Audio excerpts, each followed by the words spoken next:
Tens of thousands of low-income seniors and Californians with disabilities could lose Medi-Cal coverage due to a proposal in Governor Gavin Newsom's budget revision.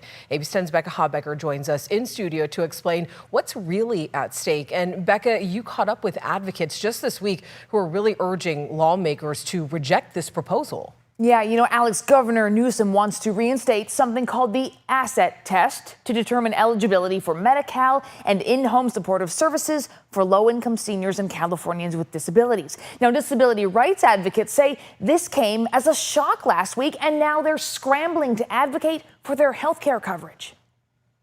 Elizabeth Gesamburu of Stanislaus County is talking with lawmakers this week. I stopped into Joe Patterson's office, Don Addis's office. She's advocating for herself and all Californians with disabilities who are on the Medi-Cal and in-home supportive services or IHSS programs, asking legislators to reject a provision in the state's budget proposal. They don't want to see a step backward either, so that is encouraging. She's talking about a cost-cutting proposal Governor Gavin Newsom unveiled last week in his May revision of the budget.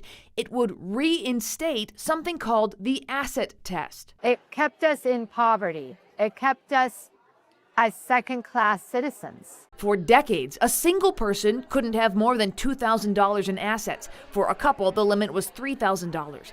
That limit did not include the value of a primary home, vehicle, or retirement fund, but did include things like a regular savings account, cash, and a second vehicle.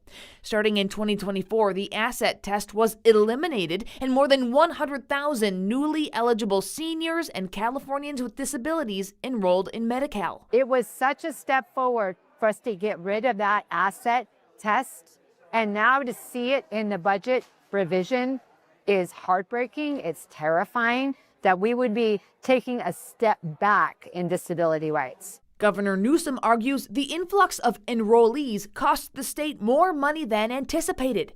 His revised budget says reinstating the asset test for both Medi-Cal and IHSS eligibility would provide estimated general fund savings of $94 million this coming fiscal year, $540 million the next, and $791 million annually thereafter. It's unjust and it's cruel. Advocate Julia Feinberg lives in Oakland and says returning to that strict test is unrealistic. If I get $1 over $2,000, I lose everything.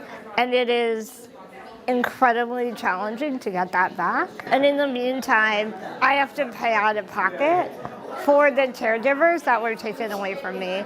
So I'm going to go into debt because I wasn't allowed to save. Mohammed Rashid of Modesto says the proposal threatens his health care too. I'm feeling anxious and stressed out. At an Assembly subcommittee hearing Monday, members questioned the director of the state's Department of Health Care Services. Where are people going to go when they no longer qualify and can't afford this care on their own? Individuals would lose access to Medi-Cal and would have to find other means to support the needs that they might have. I think this is going to lead to more homelessness of seniors and the disabled, and that's what's going to happen, and that will cost our state money too. In response, the governor's office tells ABC 10, in part, under Governor Newsom's leadership, California became the first state to offer full-scope Medi-Cal to all low-income adults. But because of the $16 billion Trump slump and higher-than-expected health care utilization, the state must take difficult but necessary steps to ensure financial stability and preserve the long-term viability of Medi-Cal for all Californians. We will continue to work with the legislature to review budget alternatives that achieve a balanced budget for both this year and in the future. The change would go into effect starting next year. Now, advocates have less than a month to convince state lawmakers. The legislature is required to pass a finalized budget by June 15th. Alex. All right, Becca, thank you. And Governor Newsom has proposed two other possible cuts to Medi-Cal in the budget. One would stop enrolling low-income immigrants without legal status starting in 2026 and begin charging those already enrolled a monthly premium the following year. Another proposal would redirect $1.6 billion from Prop 35 to help offset the state's budget shortfall. Voters approved Prop 35 in November with the promise of increasing Medi-Cal doctors' pay and also reproductive care.